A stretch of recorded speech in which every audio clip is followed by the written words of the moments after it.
अस्सलाम वालेकुम व्यूअर्स, मुझे कहते हैं सरदार और मेरे साथ फसी खान माशाल्लाह। सो आज हम बात करने वाले हैं जो बार्बर शॉप्स होती हैं, जो सैलून्स होते हैं। फसी को थोड़ा ज़्यादा आइडिया है इस बारे में, तो फसी जो है वो मैं क्योंकि पिछले जन्म में ये काम करता रहा। सो फसी हाँ, एक भाई ने कुछ क्वेश्चन किया। I don't remember his name, he is from India. He said कि make a video on barber और सलून शॉप गाइस जो कि वहाँ पे जॉब करते हैं। आई गेस उसके बारे में हम एक बिज़नेस आइडिया से रिलेटेड एक वीडियो बना चुके थे, लेकिन हम एज एन एम्प्लॉई उसके बारे में वीडियो नहीं बना चुके थे। तो मैंने तो 2-3 जगह से पहले इन्फॉर्मेशन कलेक्ट कर चुका था, क्योंकि इस आइडिया पे हम तकरीबन 1.5 साल से सोच रहे थे एज अ बिज़नेस। बट अभी मैं और सरदार एक बार्बर की शॉप विज़िट कर चुके हैं। तो जो मैंने परसेंटेज सरदार को बताई कि 30 to 40% देते हैं, उससे वो कहीं ज़्यादा है, 50-50 का सरदार उन्होंने बताया। हाँ सही बात है। तो क्या बताया उन्होंने? अच्छा, फिर मुझे बताना है। चले ओके, मैं कंटिन्यू करता हूँ। एक्चुअली हमने जाके बात की, सारी डिटेल्स जो है वो कलेक्ट की, ताकि जो ऑथेंटिक चीज़ आप तक पहुँच सके। तो बेसिकली कॉन्सेप्ट या जो सैलरी का सिस्टम है वो यही होता है कि अगर मतलब आपने 100 दिरहम दिन में कमाए हैं, मतलब आपने 100 दिरहम का काम किया है, 100 दिरहम्स का आपने काम किया है, तो उसमें जो 50 दिरहम्स हैं वो आपके होंगे, जो 50 दिरहम्स हैं वो आपके ऑनर के होंगे। जो आपके शॉप का जो मालिक है उसका होगा, जो आपको लेके आएगा, जो आपका स्पॉन्सर होगा जिसको कहते हैं। सो आपने 100 दिरहम कमाए, 50 दिरहम आपके हो गए, 50 उनके हो गए। अगर आपने 200 दिरहम कमाए तो 100 जो है वो आपके हो गए, 100 उनके हो गए। अब डिपेंड करता है कि आप किस कंडीशन में या कौन सी कैसे जो है वो उनके साथ एग्रीमेंट करके आए हो, कि आप 40% पे जो है वो डन करके आए हुए, 50% पे डन करके आए हो। आप कल को 40% पे डन करके आ जाओ। आप भाई को आपने तो 50% वीडियो में कहा था, मुझे तो यहाँ पे 100 में से 40 मिल रहा है। और हाँ, और सरदार एक और बात ये कि कुछ लोग जैसे अब हम लेट से ये थोड़ी बात लंबी हो जाए, लेकिन फॉर एक्सप्लेनेशन के लिए आपको कैसे अपॉर्चुनिटीज़ यहाँ से आपकी कंट्रीज़ में ट्रांसफ़र हो सकती हैं। लेट से सरदार गए हुए वेकेशंस के लिए, लेट से मैं गया हूँ, तो डेफिनेटली हमने वहाँ पे दाढ़ी भी बनानी होती है और हेयर कट भी करना होता है। तो हम किसी शॉप में बैठे हैं और अब लेट सपोज हमारे पास इन्वेस्टमेंट है या हमारे पास इन्वेस्टर्स हैं, जैसे हमारे पास आजकल होते हैं। तो अगर आपका काम हमें पसंद आता है लेट से, ठीक है, तो मैं किसी इन्वेस्टर को बोलूँगा कि यार एक बहुत अच्छा लड़का है XYZ सिटी में, we are just exemplifying our self. It doesn't mean कि सिर्फ हम ये करेंगे। मे बी आप इंडिया में हमारी वीडियो देख रहे हो, मे बी बार्बर शॉप में हमारी वीडियो लेट सपोज आप देख रहे हो, तो आप किसी भी कस्टमर को, स्पेशली जो फॉरेन रिटर्न हो, उसको बहुत अच्छी कस्टमर सर्विस दें। उसका कस्टमर सर्विस ये नहीं कि उसको चाय पिलाओ, पानी पिलाओ। कस्टमर सर्विस मीन्स वो जिस तरह से आपको बोले दाढ़ी ऐसे बना के दो। मेरे साथ एक्चुअली प्रॉब्लम ये होता है मेनली पाकिस्तान में कि मुझे जिस तरह से दाढ़ी या हेयर कट कराना होता है उस टाइप का बंदा मिलता नहीं है, तो फिर बंदा एग्जॉस्टेड हो जाता है। लेकिन अब फाइट तो आप हर एक के साथ कर नहीं सकते। एनीवे, क्या मतलब लोग ज़्यादा एडवांस नहीं है ना, एडवांस वाली बात है। उसकी रीज़न ये है सरदार कि जैसे हम मेनली पाकिस्तानी और इंडियन, हम आजकल हम अगर हमसे कोई पूछ भी ले, वो यही पूछते हैं भाईजान डिमांड किस जॉब की, किस फील्ड में पैसे ज़्यादा हैं। हम वो लोग इस इंडस्ट्री में हैं, बार्बर की, सलून की, नाई बोलो, हजाम बोलो, जो भी उसको बोलो, इसमें मेनली वो लोग हैं जो अनएम्प्लॉयड होते हैं या जिनको सिर्फ रोज़गार कमाना होता है कि वो डेली घर रोटी लेके जाए। सही।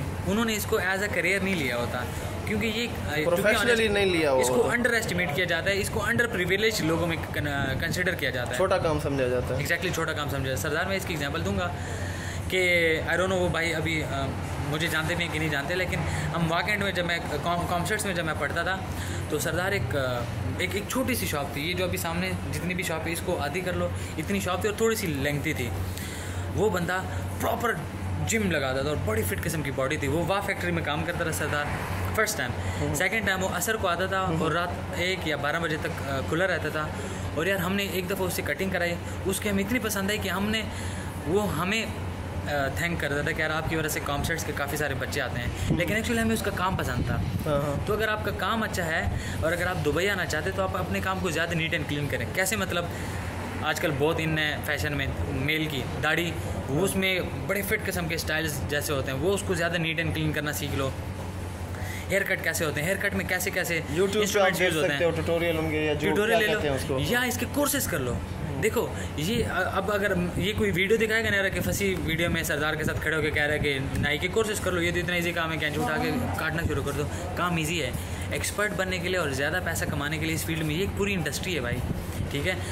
बाल हर एक ने कटवाने हैं, खूबसूरत हर एक को दिखना पसंद है। कोई भी ऐसा नहीं चाहता कि भाईजान मैं बदसूरत दिखूँ। तो उसमें फिर दाढ़ी और बाल 2 और महीने ये साल के 12 महीने वाला काम है, और ये मंथली एटलीस्ट 1 टाइम हर कोई करता है। तो द थिंग इज़ कि अगर आप किसी भी, अक्सर मैं वीडियोस में इसलिए कहता हूँ कि हर काम का स्कोप है जो आपको अच्छी तरह आता है। सरदार मैंने बात ज़्यादा लंबी कर दी, लेकिन आई सब क्लियर हो गई है, यानी कि इसकी डिमांड है। अब आपको लेट सपोज कोई 60% भी दे सकता है, बट अगर आप उसको डेली का लेट सपोज बिजनेस दे रहे हो 500 दिरहम्स का, उसको तो at the end of the day 40% भी अच्छा खासा बच रहा है। बट अगर आपको 50% दे और आप टोटल मंथली उसको बिजनेस 100 दिरहम दो, तो at the end of the day कितने दिरहम लेकर लेके जा रहे हैं? 50 दिरहम्स, और उसको फायदा नहीं। ये भी है, और आपकी जो परसेंटेज है वो तो अलग है, लेकिन जो आप टिप्स वगैरह जो मिलती हैं, 5 मिल गए, 2 मिल गए, 3 मिल गए, ऐसे थोड़ा थोड़ा करके वो कहते हैं कतरे कतरे से दरिया बनता है या समंदर बनता है, पता नहीं एग्जाम्पल मैंने सही दिया है। सो एनीवेज ऐसे ही होता है। और वीज़ा के बारे में अगर कुछ बताना चाहिए कि वीज़ा ये होता है सरदार, जैसे अब हम जो पाकिस्तान से आते हैं, तो पाकिस्तान में जो लोग डील करते हैं इसको, ठीक है, वो ये होता है कि वो आपसे वीज़ा के पैसा लेते हैं जो पाकिस्तान से आते हैं, ठीक है। जो जैसे अब लेट सपोज मैं पाकिस्तान जाता हूँ, लेट सपोज मैं अपना सेटअप करना चाहता हूँ, तो मुझे डेफिनेटली थोड़े बहुत स्टार्ट में पैसे चाहिए होते हैं इन्वेस्टमेंट के लिए, ठीक है। और प्लस मैं ट्रस्ट भी नहीं कर सकता, जो ऑनेस्ट बात है, ठीक है, सही कि यार मैं अगर लेट सपोज पैसे लगाऊँ वीज़ा पे, क्योंकि वीज़ा पे 8 से 9 हज़ार दिरहम आते हैं आपका, कोई भी 2 इयर्स का जो वीज़ा निकलता है, ठीक है। यूजुअली वो कंपनी देती है जो बड़ी कंपनीज होती है, लेकिन जब लेट सपोज अगर मैं इन्वेस्टमेंट करता हूँ, मैं सैलून स्टार्ट करना चाह रहा हूँ, तो मेरे पास मेरे लिए 8,000 एक बहुत बड़ी अमाउंट है, जो कि मैं सिर्फ वीज़ा में आकर लगा दूँ। सही बात। तो मैं और प्लस मैं लगा दूँ, और then there is no guarantee कि वो बंदा मेरे साथ 2 साल काम करेगा। और वैसा एक्सपर्ट भी है, यानी उसकी भी एक्सपर्ट तो चलो, एक्सपर्ट की टेंशन नहीं है। द थिंग इज़ कि वो मेरे साथ 2 साल काम करेगा भी कि नहीं करेगा, ये बहुत बड़ी प्रॉब्लम है। हाँ, मे बी इसको इनिशियली 2 महीने 3 महीने पैसे ही ना मिले, सिर्फ उसको खाने का मैं दूँ लेट सपोज, या मैं उसको रहने का दूँ, वो 3 महीने घर पैसे ही ना भेजे। अच्छा। उसका अगर वीज़ा फ्री में होगा, वो तो मुझे कहेगा भाईजान मेरी टिकट कराओ, या मैं टिकट करा रहा हूँ जा रहा हूँ। ये बात तो आपकी बिल्कुल सही है फसी, थोड़ा सा मतलब हम इरेलीवेंट हो जाएंगे, लेकिन ये है कि बहुत सारे लोग जब भी आए नहीं होते, वो पहले यही कह रहे होते कि भाई मैंने फलाना कोर्स किया या फलानी सर्टिफिकेट है मेरे पास, या फलाना मैं काम करता हूँ, मैं जो है कैसे चेंज करूँगा। तो मैं अक्सर लोगों को कहता हूँ भाई पहले आ तो जाओ, चेंज करने के बाद में सोचना। हाँ, पहले आते नहीं है, पहले आपने एंट्री नहीं लगाई, आप जो है आपको एक वीज़ा मिला नहीं है, आप जो उसको छोड़ने की सोच रहे हो, एक जॉब मिली नहीं उसको छोड़ने की पहले सोच रहे हो। सरदार यहाँ पे जो बहुत इंपॉर्टेंट चीज़ है वो ये है कि and that is the beauty of UI. अगर आप यूई में करियर बूस्ट करना चाहते हो, और कभी भी शॉर्ट टर्म का मत सोचो, और कभी भी मत सोचो कि आप बहुत ज़्यादा समझदार हो, ठीक है। यहाँ पे मगरमच्छ बैठे हुए समझदारी के, सही है। ये यूई ऐसी नहीं चल रहा। अगर आप इतने समझदार होते तो आपका और मेरा जो हमारा कंट्री है वो खुद डेवलप होते हैं। हम वही समझदार हो गए इधर आके जलील हो रहे होते हैं। एनीवे द थिंग इज़ आप कॉन्ट्रैक्ट पूरा करो। क्यों?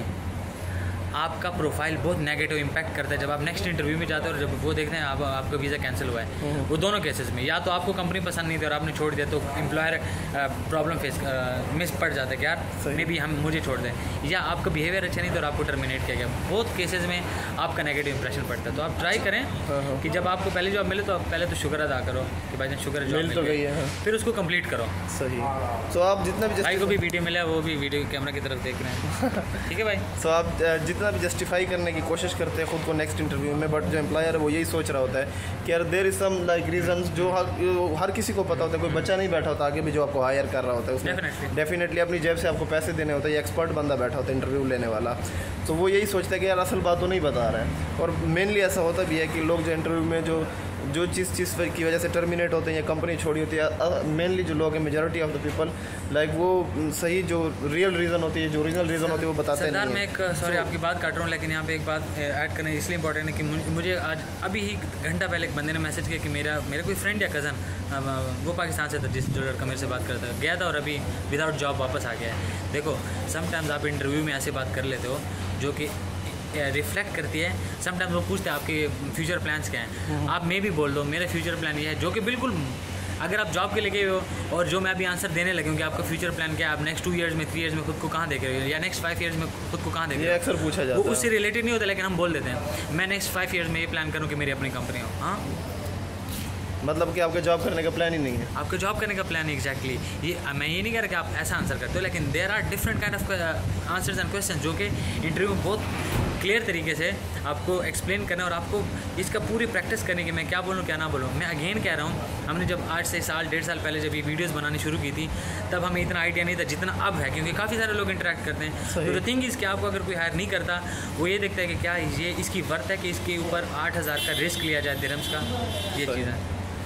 सही, तो मेरे ख्याल में अच्छी तरह एक्सप्लेन हो चुका है। अच्छी तरह एक्सप्लेन हो चुका है। आप थोड़ा सा वाइंड अप कर लेना इसको कि क्या है 50% क्या है, क्या होता है क्या नहीं होता, सो दैट बीच में हमने जो बातें की हैं, जो वीडियो एंड तक देख रहा है उसको एंड पे भी वही चीज़ वापस सुनने को मिले जो हमने स्टार्ट में बोली, ताकि वो चीज़ उसको याद रहे। हाँ, क्योंकि 10 मिनट की हमारी वीडियो बन चुकी है। ठीक है।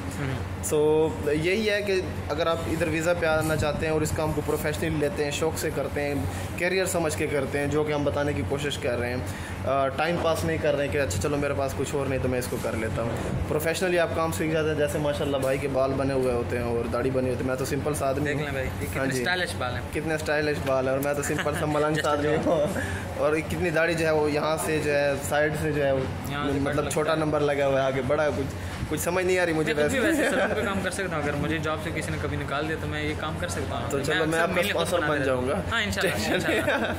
तो यही है कि ऐसे एक्सपर्ट बनना है। और अगर आपके पास जहाँ पे आप रह रहे हैं, जिस सिटी में अगर वैसा फैशन या स्टाइल नहीं चल रहा है, तो आप गूगल कर सकते हैं, यूट्यूब कर सकते हैं कि कैसे बनाया जाता है। थोड़ी सी मेहनत करेंगे, बेसिक अगर आपको पता है कि बाल कैसे काटने, तो स्टाइल बंदा बना ही लेता है, शेप आप बंदा कर ही लेता है। बिल्कुल। तो उसके ऊपर जो है वो चीज़ देखनी है कि यूएई में अगर आप आना चाहते हैं तो यूएई में मेनली क्या स्टाइल चल रहे होते हैं, जहाँ से जो यहाँ से फॉरेन रिटर्न, जैसे भाई ने बताया, बहुत अच्छी बात बताई कि यहाँ से जो लोग जाते हैं आप उनके बाल और दाढ़ी देख के भी समझ सकते हैं कि वहाँ पे कौन सा ट्रेंड चल रहा है, वहाँ पे कौन सा जो है स्टाइल ज़्यादातर जो है वो लोग फॉलो करते हैं या क्या चल रहा है मार्केट में। सो उन चीज़ों से आप जज कर सकते हो। फॉरेन रिटर्न से आप अच्छे तरीके से सिर्फ बात करके जो है वो उनके दिल में जगह बना सकते हो। दिल में जगह ये नहीं कि वही बस आपको जॉब करके देगा या आपको यही लालच है, लेकिन यही है कि जो एक ज़बान है उससे बंदा बहुत आगे जा सकता है। सो वो अपने थोड़ा अखलाक रखना है। अक्सर जो है फॉरेन रिटर्न यहाँ से जाते हैं, अपने घर बनवाते हैं और अक्सर मैसन को फिर वो यहाँ पे लेके आ जाते हैं, क्योंकि उन मैसन का काम पसंद आ जाए तो मैसन कहता है कि मुझे टेक्निकल बात है। तो वो मैसन जो कहता है भाई मुझे बाहर जाना, तो वो कहता है ठीक है। तो वो बंदा ट्राई भी करता है उसके लिए कि चलो यार मेरे घर का अच्छी तरीके से उसने काम किया है और अच्छे पैसों में किया, अच्छे टाइम में किया, तो बंदे का दिल खुश हो जाता है, तो उसको अच्छाई करने का दिल करता है उसके साथ। सेम आपके साथ भी ऐसा केस हो सकता है। अगर आप करना चाहो और जो है ऐसे मेंटली बताओ, पहले आपके दिमाग में नहीं थी ये चीज़, लेकिन अब हमने बता दी है, तो आप उसको प्रैक्टिस कर सकते हैं, एक्सरसाइज कर सकते हैं, उस चीज़ को करना चाहिए। तो हाँ, तो आपके लिए जो है वो फ़ायदा हो सकती है। सैलरी आपका यही होगा कि अगर आपने 100 दरम कमाए तो आपको 50 दरम मिलेंगे। अगर आपने 2000 मंथली कमाए तो आपको 1000 मिलेंगे। 5000 कमाए तो आपको 2500 दरम जो है वो आपके जेब में होंगे इंशाल्लाह। Thank you so very much. Very well explained by Sardar. Please subscribe Sardar Vlogs. Sardar Vlogs की वीडियोस हम ट्राई करें कि रमज़ान में उसको बूस्ट अप और लिफ्ट अप करें, जो उसकी रेगुलरिटी टूट चुकी है। उसको मोटिवेशन यहाँ से मिलेगी कि आप उसकी वीडियोस को थम्स अप करो, ज़्यादा से ज़्यादा शेयर करो, व्यूज़ करो और कमेंट करो, so that Sardar interactive session में फिर से आए और उस पर हम फर्दर काम कर सके। Thank you so very much Fasi and bye bye. Take care.